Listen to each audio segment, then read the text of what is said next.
Bonjour. Après avoir écrit un sujet dans la boîte de recherche principale, vous vous retrouvez dans la liste des résultats. L'élément le plus utile est le menu à gauche de l'écran.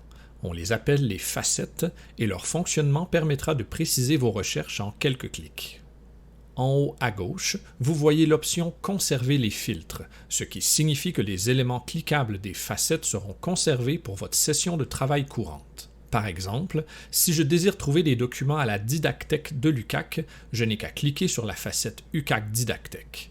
Par la suite, chaque nouvelle recherche dans la boîte du haut conservera la sélection. Donc, conserver les filtres doit demeurer sélectionné si vous désirez affiner votre recherche. La première façon d'affiner les résultats est de faire un tri plus général. Par défaut, Meilleure correspondance est sélectionné, mais vous pouvez utiliser Récence ou Bibliothèque. Il s'agit d'un tri à l'aide d'un algorithme qui met l'emphase sur certains éléments et change l'ordre des résultats. Meilleure correspondance met l'accent sur les mots du titre, Récence met l'accent sur la date de publication et Bibliothèque met l'accent sur le nombre de bibliothèques qui possèdent le document.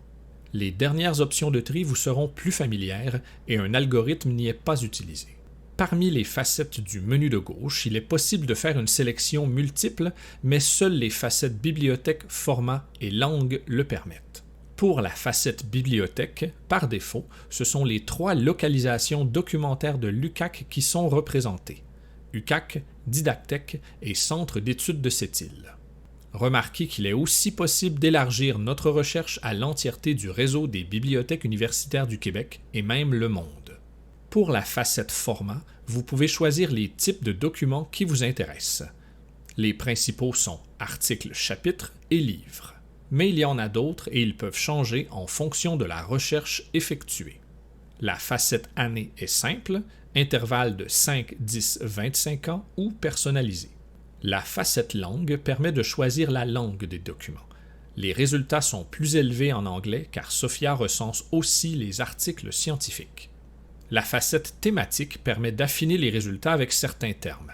L'ajout de termes dans la boîte de recherche est normalement préférable. La facette Auteur en ordre alphabétique de nom de famille. Finalement, la facette Base de données qui permet de choisir d'où proviennent les résultats.